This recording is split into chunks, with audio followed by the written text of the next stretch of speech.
Boleh dibilang sociopreneurship kan, sebuah aktivitas bisnis yang kita lakukan outputnya justru untuk lebih banyak social problem yang kita solve kan. Awalnya di ekonomi dan lingkungan.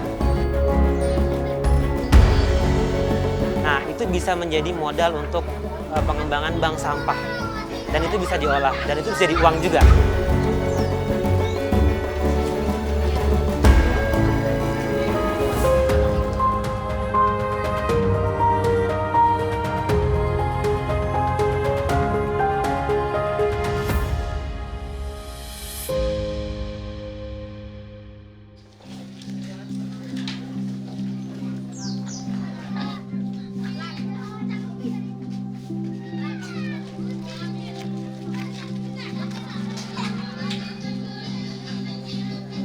Selamat pagi adik-adik. Selamat pagi. Coba suaranya ikuti. Ini adalah Yudi Febrianto, seorang pengajar dari homeschooling Kak Seto. Ketertarikannya di dunia sains dan kecintaannya mengajar membawanya ke Taman Baca Masyarakat Serambi, Pamulang, Tangerang Selatan. Kegiatan ini dilakukan guna membuat proses belajar menjadi tidak membosankan. Permainan yang dihadirkan untuk menunjang pembelajaran pun harus bersifat edukatif.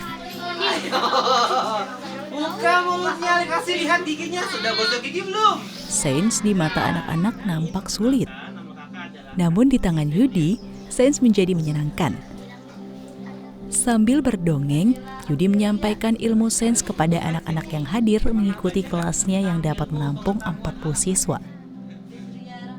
Ya, sebelumnya saya mengikuti dari sebuah lembaga yang berkecimpung dalam dunia sains, dan kebetulan background saya guru, lalu saya mulai mengembangkan sendiri pembelajaran sains yang interaktif dengan praktek. Jadi saya mulai berkeliling berbagai tempat seperti itu. Assalamualaikum warahmatullahi wabarakatuh.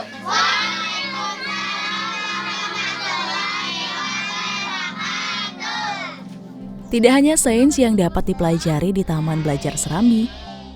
Di luar itu terdapat kegiatan pembelajaran kerajinan tangan. Ada gambarnya. Jadi. Balik.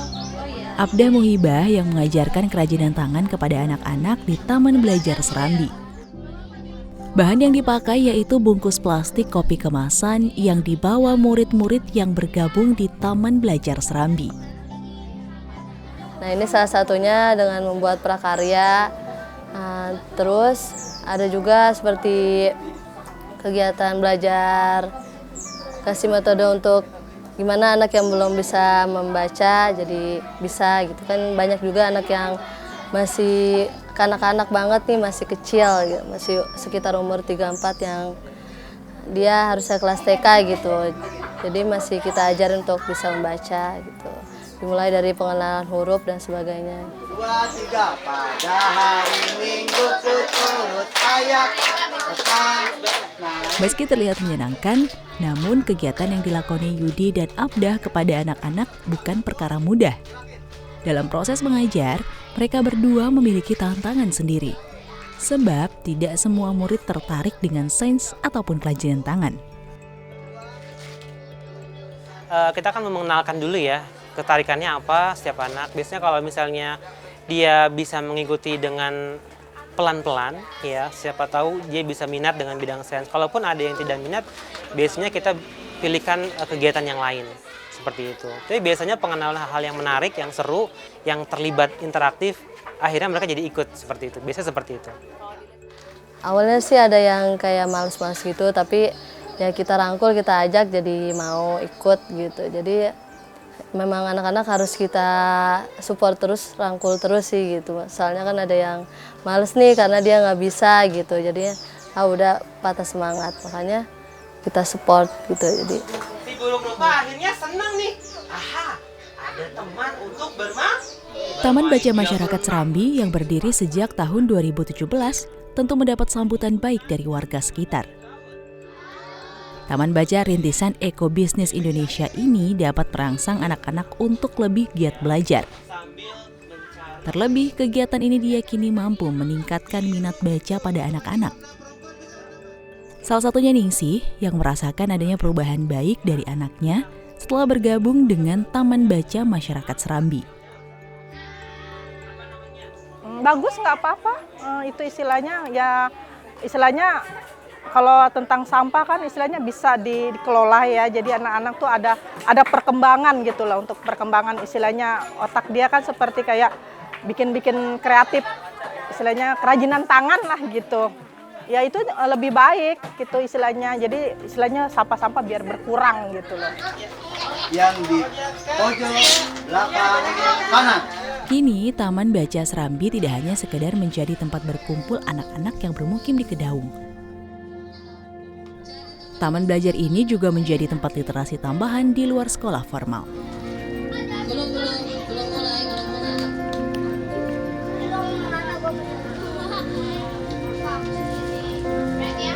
Jadi banyak pedagang-pedagang kecil yang setiap hari tuh menghasilkan produk sampah, sachet segala macam gitu kan. Kok cuma didemin aja sampahnya tiap hari dibuang tanpa termanfaatkan. Dari situ saya lihat kenapa nggak dicoba diolah.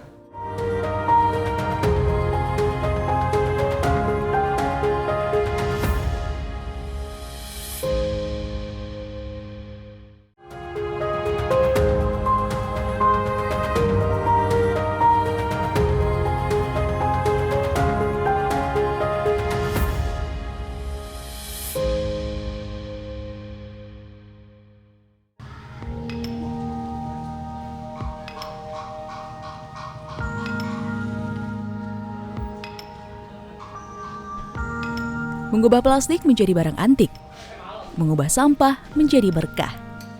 Inilah yang dilakukan Edi Fajar Prasetyo. Semua berangkat dari pengalamannya melihat sampah yang berserakan di lingkungan sekitarnya. Meski sampah seolah menjadi barang yang tidak berdaya guna, namun sejatinya masih bisa diberdayakan. Maka, Edi tergerak untuk mengubah sampah itu menjadi barang bernilai tinggi. Ia pun mendirikan Eco Business Indonesia di tahun 2012. Waktu dulu observasinya sederhana sih. Kita melihat, karena saya dulu waktu zaman kuliah, itu agak aneh, agak anekdotnya di sekitar pemukiman yang secara rata-rata pendidikan tinggi, tapi kok tidak beriringan dengan kondisi lingkungan yang baik gitu kan. Jadi banyak pedagang-pedagang kecil yang setiap hari tuh menghasilkan produk sampah, sachet segala macam gitu kan. Kok cuma didemin aja sampahnya tiap hari dibuang tanpa termanfaatkan. Dari situ saya lihat kenapa nggak dicoba diolah.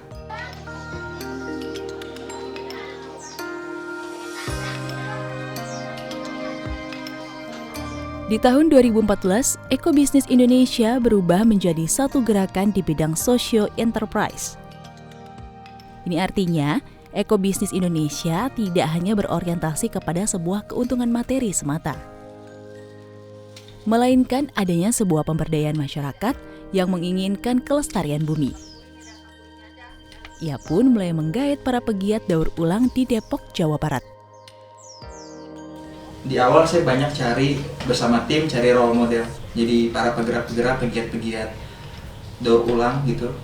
Di Depok, saya banyak belajar ke Jakarta Utara, ada pengelola satu bank sampah namanya Wauto di situ. Saya belajar dari awal bikin crafting sampai kemudian dari yang kami bisa kita bawa ke sini, kita sesuaikan konsep dan kreativitasnya menyesuaikan kondisi yang ada di sini.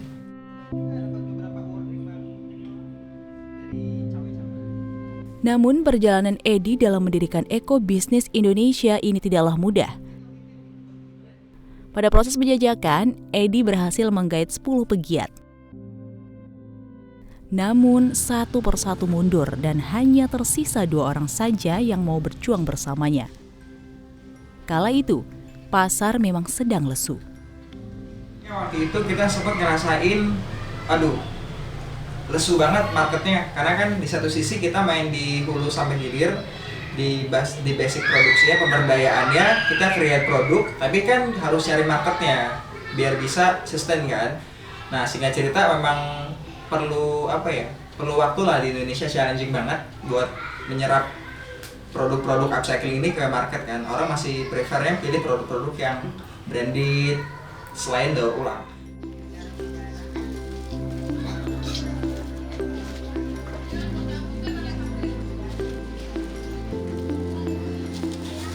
Lalu ia menemukan semangatnya lagi ketika ia mencoba untuk bergabung dengan komunitas-komunitas ekopreneur dan sosiopreneur.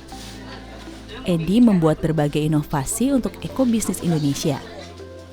Di antaranya Petaka atau pemberdayaan tenaga kreatif, EBIBEK, CLBK, cerdas luar biasa kreatif, dan Polemik atau produk olahan Ebi menarik. Intinya apapun konteksnya yang bisa memberikan dampak, bisa solve the problem, kita mengacu sama poin SDGs sih paling gampang. Jadi Sustainable Development Goals itu isu yang lagi dunia gencarkan kan. Boleh dibilang kalau kita ambil isunya global, nanti turun ke bawahnya lebih mudah. Kayak kita bisa main ke isu sanitasi, ke isu climate change gitu kan. Isu poverty masuk karena kita ada basis pemberdayaannya. Jadi secara gerakan isu-isu itu akan kita lakukan.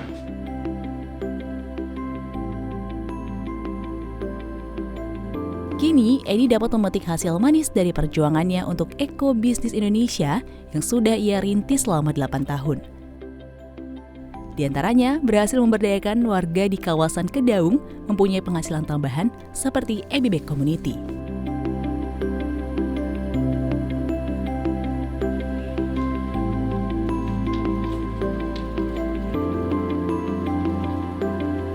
Pengen tahu nih, kan ada ibu-ibu ada yang pengen bisa bener nih.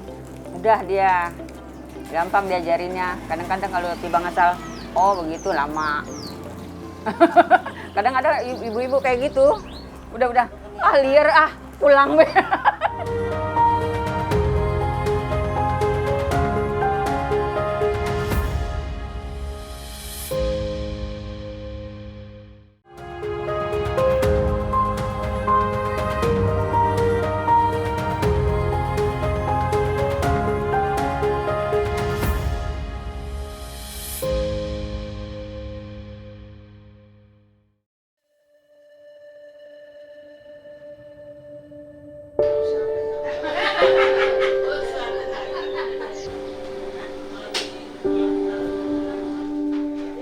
Menaikkan daya jual sampah atau upcycling bukanlah perkara mudah. Apalagi di tengah masyarakat yang memilih untuk tidak peduli terhadap lingkungan bermukim. Edi Fajar Prasetyo pun mencoba masuk ke Kampung Kedaung, Kecamatan Pamulang, Tangerang Selatan, untuk perlahan mengubah pola pikir warga Kedaung. Boleh dibilang sociopreneurship kan, sebuah aktivitas bisnis yang kita lakukan, outputnya justru untuk lebih banyak sosial problem yang kita solve gitu kan. Awalnya di ekonomi dan lingkungan. Terus lambat laun karena ibu-ibunya sudah terlibat menjadi tenaga kreatif, terus banyak anak-anaknya yang kurang mainnya kemana-mana gitu, kurang terkontrol. Akhirnya dapat advice lah, ini anak-anak gimana nih baiknya. Nah, akhirnya singkat cerita muncullah satu program namanya CLBK, cerdas luar biasa kreatif.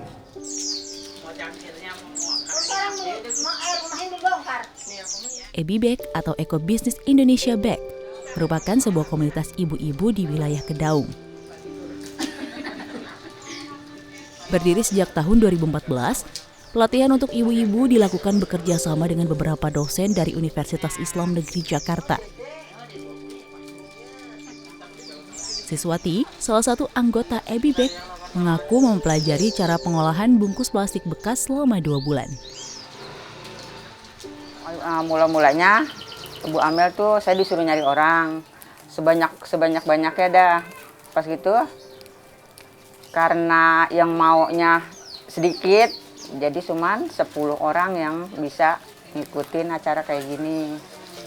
Jadinya tapi enggak awalnya emang enggak ini semua. Karena ada payetan, ada masak-masak. Karena ini yang mudah jadinya ini yang keambil. Ada narasumbernya juga, namanya Oma Eli. Oma Eli itu orang Jombang. Jadinya selama 2 bulan kita bikin ginian, bungkus kopi.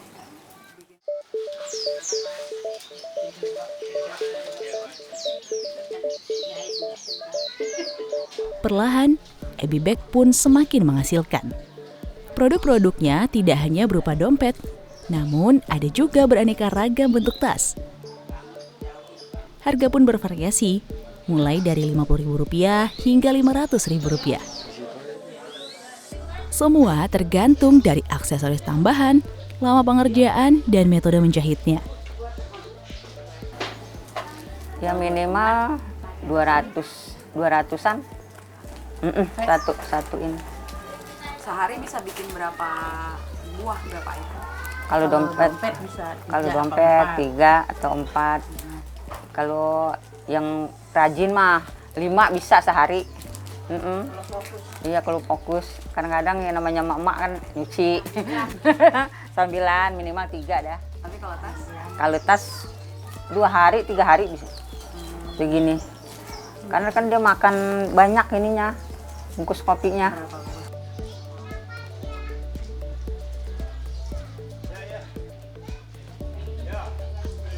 Perjuangan Siswati juga pernah menemui kendala. Ibu-ibu atau tetangganya yang ingin belajar untuk membuat tas dari bungkus kopi ini juga perlahan berkurang. Pengen tahu nih, kan ada ibu-ibu ada yang pengen bisa bener nih.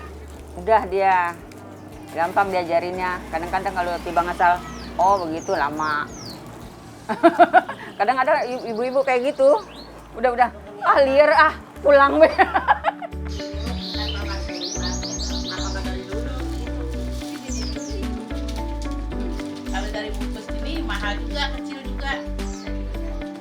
Ibu-ibu dari Ebi Bag pun kini tidak hanya mendapatkan keuntungan dari pembuatan kerajinan tangan berbahan sampah plastik. Namun, Ebi Bag juga menjadi tempat belajar bagi mahasiswa-mahasiswa yang melakukan kuliah kerja nyata.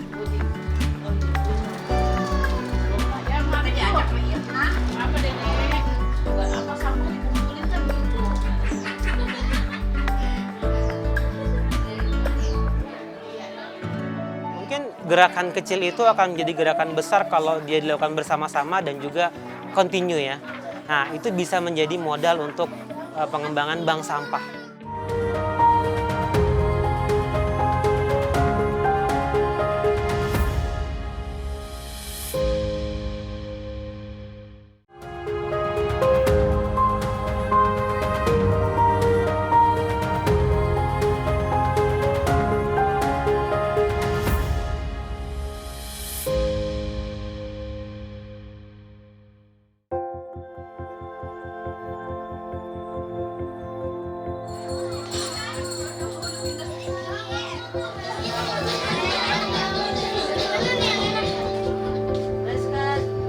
Kepedulian anak muda untuk beraksi melestarikan bumi yang semakin terpapar polusi menjadi sebuah langkah penting. Edi Fajar Prasetyo telah memulai ikut berpartisipasi dalam melestarikan lingkungan dengan sampah. Ekobisnis Indonesia mampu membuat anak-anak menjadi peduli akan bahaya sampah plastik. Lewat Taman Baca Serambi dari Ekobisnis Indonesia pula, para pengajar berharap gerakan pemanfaatan kembali sampah plastik agar berdaya jual tinggi dapat terus digalakkan. Mungkin gerakan kecil itu akan menjadi gerakan besar kalau dia dilakukan bersama-sama dan juga continue ya. Nah, itu bisa menjadi modal untuk pengembangan bank sampah. Dan itu bisa diolah, dan itu bisa jadi uang juga, seperti itu. Seperti yang saya tahu dari Kak Fajar, mengolah limbah menjadi sesuatu yang menjanjikan atau menghasilkan, seperti itu.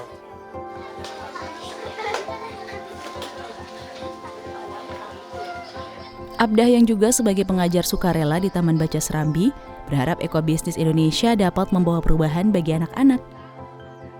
Menitipkan pesan kepada mereka agar menjadi generasi penerus bangsa yang memiliki kesadaran terhadap kelestarian lingkungan. Peduli lingkungan supaya anak-anak sih lebih jiwa anak-anaknya lebih terbangun lagi gitu dengan attitude-nya akhlaknya lah gitu, bisa yang tadinya nakal gitu bisa kita arahkan untuk menjadi yang lebih teratur lah gitu, maksudnya adab-adabnya.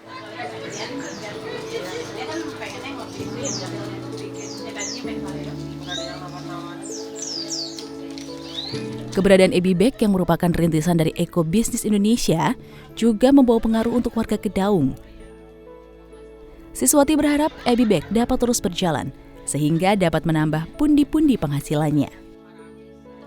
Ya pengennya mah maju terus. Biar biar dapat dapur saya. Dapur. Biar ngebul. Ya buat penghasilan dah sehari-hari itu. Pengennya mah lanjut. Terus ngumpulin sampah sama plastik. Kita kerja kalau ada pesanan banyak, kita rame-rame nih pada bikin nih. Enggak saya doang. Banyak. Ini karena puasa ada puasa. Pada mesen. Sampai berapa juta lu keuntungan? 3 juta, 2 jutaan gitu. Lumayan buat beli baju lebaran. Amin. Men, kita ke depan ya, angkat tangan ya. Sini. Sebelah sini, sebelah kayak gini. Sementara itu, bagi sang pendiri, Edi, ingin ekobisnis Indonesia dapat menjadi contoh dan dapat diduplikasi di berbagai daerah di Indonesia. Sehingga bumi dapat terselamatkan. Jadi harapannya itu secara gerakan kita pengen ini bisa banyak direplikasi di banyak tempat gitu Mas. Kita akan ngerasa senang banget kan ada manfaat yang bisa dikasih, ada gerakan-gerakan komunitas muncul di banyak daerah. Terus kita sharing pola yang sudah kita bangun di sini, kemitraan. Mereka mau bikin apa, observasi masalahnya apa, kira-kira intervensinya seperti ini, silakan dieksekusi. Jadi secara manfaat mungkin akan bisa lebih luas.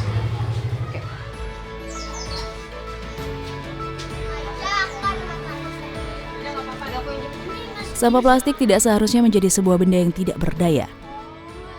Sedikit kepekaan dan kepedulian, sampah plastik justru menjadi benda yang membawa manfaat. Sampah plastik dapat kembali menjadi barang dengan nilai jual tinggi dengan pengolahan yang dilakukan bersama-sama.